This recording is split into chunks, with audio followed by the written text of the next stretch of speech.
آپ نے اپنے والدین کو زندہ فرمانے کے بعد ان کو اپنا کلمہ بھی پڑھایا۔ ایک روایت کے اندر یہ ہے۔ حضرت محترم حضرت سیدہ آمنہ سلام اللہ علیہ ارشاد فرماتی ہیں، جب میرے بدن کے اندر میرے آقا کریم علیہ السلام جلوہ فراز ہوئے، جس جگہ میں جاتی تھی صلاۃ و سلام کی آواز آنا شروع ہو جاتی تھی، میں کنویں پر جاتی تو پانی بھرنے کے لیے کنویں کا پانی خود بخود اوپر آ جاتا تھا، مجھے تکلیف نہیں ہوتی تھی۔ میں نے 9 مہینے اپنے پیارے بیٹے کو پیٹ میں رکھا۔ جب پہلا مہینہ ہوا، سیدنا آدم علیہ السلام جلوہ افروز ہوئے۔ آپ نے ارشاد فرمایا، اے آمنہ تجھے مبارک ہو، تیرے پیٹ کے اندر امام الانبیاء جلوہ افروز ہو چکا ہے۔ جب دوسرا مہینہ ہوا، شیس علیہ السلام آئے، تیسرے مہینے نوح علیہ السلام آئے، چوتھے مہینے ابراہیم، موسیٰ، عیسیٰ، حتیٰ کہ 9واں مہینہ ہوئے۔ میرے آقا کریم علیہ السلام کی والدہ ارشاد فرماتی ہیں، جب میرے آقا علیہ السلام میں جب ولادت کا وقت قریب آتا ہے، میں بڑی پریشان ہوئی۔ جب پریشان ہوئی، اللہ کی ذات نے 4 خوبصورت عورتیں میرے پاس بھیج دی آپ کو تسلی دینے کے لیے۔ حوا علیہ السلام آ گئی، حضرت آسیہ بھی آ گئی، حضرت سارہ جو خوبصورت عورت ہے، ابراہیم علیہ السلام کی والدہ ہے، اسحاق علیہ السلام کی والدہ ہے، ابراہیم کی گھر والی ہے، اور مریم سلام اللہ بھی آ گئی۔ 4 عورتیں آ گئی۔ میرے کریم الاجبال نبی، خرج منی نور اضاء له قصور الشام۔ سبحان اللہ، نعرہ تکبیر، نعرہ رسالت۔ جب ولادت ہوئی، آپ نے فرمایا خرج منی نور، مجھ سے نور خارج ہوا، اضاء له قصور الشام۔ اگر آپ نے مکہ کی سرزمین دیکھی ہے نا، کعبہ کے سامنے میرے آقا کریم علیہ السلام کا گھر مبارک موجود تھا، اب تو نہیں ہے، لیکن آپ ارشاد فرماتی ہیں، سیدہ آمنہ طیبہ طاہرہ زاہدہ ارشاد فرماتی ہیں، جب میرے بدن سے نور خارج ہوا۔ اب سمجھانے کی بات ہے نور مصطفیٰ کی، آج تو آپ لچھے دار تقریر سننے کے عادی ہو، لیکن آپ سمجھو، آپ ارشاد فرماتی ہیں، ویسے آپ کا گھر جو ہے نا، آپ کے گھر کے چاروں طرف پہاڑی، لیکن آپ کا نور اتنا با کمال تھا، آپ ارشاد فرماتی ہیں سارے حجاب ہٹ گئے، سارے حجاب ہٹ گئے۔ آپ کی آنکھوں کے سامنے بھی سارے حجاب ہٹ جائیں گے۔ کہاں؟ جب قبر میں پہنچیں گے، یہاں 39 کی سرزمین سے لے کر مدینہ طیبہ میں آپ کی نگاہ کام کرے گی، مصطفیٰ کا دیدار ہوگا، مصطفیٰ اپنا چہرہ مبارک دکھائیں گے، آپ سمجھیں گے کہ یہی تو وہ ہستی ہے جو دنیا کے اندر ہم میلاد مصطفیٰ منایا کرتے تھے۔ آپ ارشاد فرماتے ہیں، میرے گھر سے لے کر، میری کٹیا سے لے کر، میری جھونپڑی سے لے کر شام کے منور محلات میں اپنی آنکھوں سے دیکھ رہے میرے آقا علیہ السلام کے نور کی برکت۔ میرے محترم بھائیوں، حضور علیہ السلام کے دادے کا نام ہے سیدنا عبد المطلب رضی اللہ تعالیٰ۔ آپ کا جو خاندان ہے سارا سخی اور نیک خاندان ہے، سردار خاندان ہے۔ سیدنا عبد المطلب کا جو والد صاحب ہے ان کا نام ہے ہاشم۔ آپ ہاشمی، آپ کا پردادے کا نام حضرت ہاشم ہے۔ حضرت ہاشم کی زندگی کے اندر مکہ کے اندر بڑی قحط پڑ گئی۔ سننا اس بات کو، جب قحط پڑی تو آپ روزانہ 1 اونٹ ذبح کرتے تھے، اور شام سے جو آپ کا کاروباری تجارت آیا تھا گندم لے کر پسوا کر روزانہ روٹیاں پکاتے تھے۔ ہاشم کا معنی ہے کہ روٹیوں کو ٹکڑے کرنے والا۔ کہہ دو نا سبحان اللہ۔ نئی بات آپ کو سنا رہا ہوں، یہ میرے صابر پیا نے میرے ذمہ لگایا کہ روزانہ نیا موضوع ہونا چاہیے۔ الحمدللہ علم میں اضافہ بھی ہوگا۔ آج نور مصطفیٰ کی بات ہو رہی ہے۔ ہاشم کا معنی کیا ہے؟ روٹیوں کے ٹکڑے کرنے والا۔ 1 اونٹ روزانہ ذبح کرنا۔ آج نیازی صاحب نے 2 دیگیں پکائی ہیں، بھلے 1 دیگ بھی پوری ہو جائے گی، ماشاءاللہ ویسے پکاتے رہتے ہیں۔ اللہ ان پہ فضل فرمائے۔ ہمارے مدرسے کا سپارے قائد قرآن یہ بھی اپنی طرف سے عطا کرتے ہیں۔ اللہ ہم سب کو جذبہ نصیب فرمائے، اللہ ان کے خیرات قبول فرمائے۔ ہاشم کا معنی ہے ٹکڑے کرنے والا، جو یہ سنت مبارکہ بھی ہے، اگر گوشت آ جائے نا، بڑا گوشت آج تو ہماری پہنچ سے دور ہو چکا ہے، شوربے کے اندر ٹکڑے کر کے بھی کھانا، یہ اس کو سرید کہتے ہیں، یہ بھی سنت مبارکہ ہے۔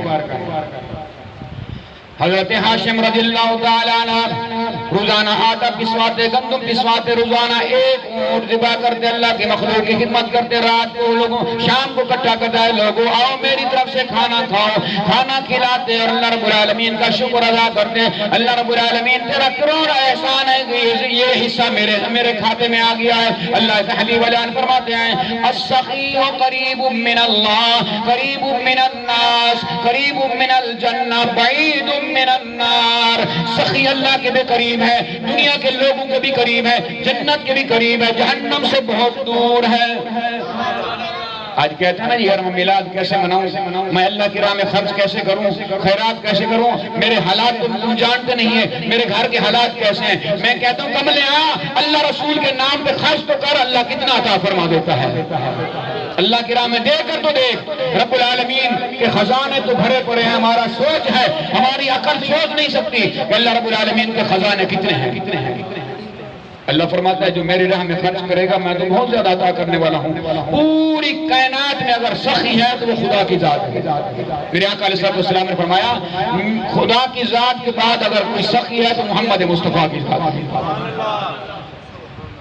پھر سیدنا عبداللہ رضی اللہ تعالیٰ عنہ وہ نور منتقل ہوتا ہوا آپ علیہ السلام جلوہ افروز ہوئے۔ آپ کے 52 دن پہلے، پیدائش کے 52 دن پہلے ابرا کو بڑا غصہ چڑھا۔ ابرا نے حملہ کرنے کی سوچا میں کعبے کو ڈھا دوں گا، حتیٰ کہ 900 ہاتھی جو ایسے مست ہاتھی، جنگجو ہاتھی لے کر کعبہ کی سرزمین میں آ گئے۔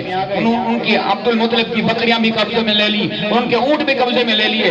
آپ حضرت عبد المطلب رضی اللہ تعالیٰ عنہ نے دیکھا، مکے والوں نے دیکھا 900 ہاتھی آ گیا ہے جو مکے والوں نے پہلے کبھی ہاتھی دیکھا ہی نہیں تھا۔ اتنا بڑا جانور، سارے ڈر کے مارے، کوئی گھروں میں چھپ گئے، کوئی پہاڑوں کے اندر چھپ گئے۔ حضرت سیدنا عبد المطلب رضی اللہ تعالیٰ عنہ جن کے اندر نور مصطفیٰ علیہ السلام ہے، آپ نے بڑا جبہ پہنا، بڑی زہری سج دھج کے بعد آپ نے ابرا کے پاس تشریف لے گئے، بڑے شہانہ انداز کے اندر تشریف لے گئے۔ فرمایا ابرا کیا ارادہ رکھتا ہے؟ میں تیرے کعبے کو ڈھانے کے لیے آیا ہوں۔ آپ نے فرمایا تیرا خام خیال ہے، غلط خیال ہے، یہ میرے رب العالمین کا گھر ہے، یہ میرے رب العالمین جو پوری قوتوں کا مالک ہے، کائنات کا مالک ہے، یہ اس کا گھر ہے، تیرا خیال غلط ہے، یہاں سے واپس چلا جا۔ اس نے کہا میں یہاں سے ہرگز نہیں کرتا۔ آپ نے ارشاد فرمایا اچھا ایسا کر میری بکریاں بھی واپس کر دے، میرے اونٹ بھی واپس کر دے، تیری مرضی جو کرتا رہے۔ وہ کہہ لگائے ہنسا میں تیرے کعبے کو ڈھانے کے لیے آیا ہوں، تیرے کعبے کو گھر ختم کرنے کے لیے آیا ہوں، تجھے اپنے جانوروں کی فکر ہے۔ آپ نے ارشاد فرمایا ان جانوروں کا مالک میں ہوں، کعبے کا مالک میرا خدا ہے۔ کعبہ جانے، کعبے والا جانے۔ حضرت عبد المطلب رضی اللہ تعالیٰ عنہ اونٹ لے کر، بکریاں لے کر واپس آئے اور ابرا نے ہاتھیوں کو مارنا شروع کر دیا۔ میں یہ بھی بتاتا چلوں نور مصطفیٰ کی برکت کیا ہے۔ حضرت عبد المطلب رضی اللہ تعالیٰ عنہ جب ہاتھیوں کے سامنے جاتے ہیں 900 ہاتھی آپ کے سامنے سجدے میں گر گئی، کیونکہ پہلے سجدہ جائز تھا، لیکن آپ علیہ السلام ہماری شریعت کے اندر سجدہ حرام ہے، تعظیمی سجدہ بھی حرام کر دیا گیا ہے۔ آپ نے ارشاد فرمایا اے برا دیکھ میں تیرے ہاتھی، تیرے سکھائے ہوئے ہاتھی، جنگجو ہاتھی میرے سامنے سجدہ کر رہے ہیں، میری تعظیم کر رہے ہیں، ابھی بھی وقت ہے تو واپس چلا جا۔ اس نے نہ مانا۔ اللہ رب العالمین نے ابابیل کو حکم ارشاد فرمایا اے میرا پروردگار کائنات کا مالک ہے، تو جو چاہے کر سکتا ہے، اگر آنے پہ آئے دین کا کام لینے پہ آئے، لولے لنگڑے مچھر سے بھی لے سکتا ہے، ابابیل پرندوں سے بھی لے سکتا ہے، چیڑی سے تھوڑا بڑا ہے، باقی پرندوں سے چھوٹا ہے، اللہ نے ان سے کام لے لیا۔ اے مسلمان بھائیوں اگر آج تمہارے ذہن کے اندر جہاد ختم ہو گیا، اللہ کی محبت ختم ہو گئی ہے، نماز روزہ ختم ہو چکا ہے، لیکن میرا مالک ہمارے چہرے سلامت باقی اس لیے رکھا ہے۔ اللہ ارشاد فرماتا ہے اے لوگوں وما کان اللہ لیعذبہم وانت فیہم، اے حبیب میں تیرے امت کے چہرے کیسے بگاڑوں، ان کے اندر تو جلوہ افروز ہے۔ اگر آج میرے بھائی ہمارے چہرے سلامت ہیں تو صدقہ مصطفیٰ کا ہے، میرے مصطفیٰ کے نور کا صدقہ ہے جو ہمارے چہرے سلامت ہیں۔ باقی ہم سے جو پہلے امتیں تھیں ہم سے زیادہ گناہگار نہیں تھی، ہر گناہ ہر عیب ہمارے اندر موجود ہے۔ اپنے گریبان میں جھانکیں، علامہ اقبال نے کہا پڑی جو اپنے عیبوں پہ نظر تو دنیا میں کوئی برا نہ رہا۔ بڑی جو اپنے عیبوں پہ نظر تو دنیا میں کوئی برا نہ رہا، لیکن ہم بہت برے ہیں، لیکن پردہ ہے مصطفیٰ علیہ السلام کی دعا کا صدقہ ہے، میرا اللہ میری امت میں قحط نازل نہ کرنا، جتنی مہنگائی ہے، جتنا رولا ہے، روٹنا پیٹنا ہے، لیکن کبھی کوئی بھوکا نہیں سوتا، یہ مصطفیٰ کی دعا کا صدقہ ہے۔ خود مصطفیٰ علیہ السلام نے بھوک پیاس برداشت کرنے کے بعد جب شعب ابی طالب سے باہر نکلے 3 سال کے بعد آپ نے دعا کی ہے، میرا پروردگار عالم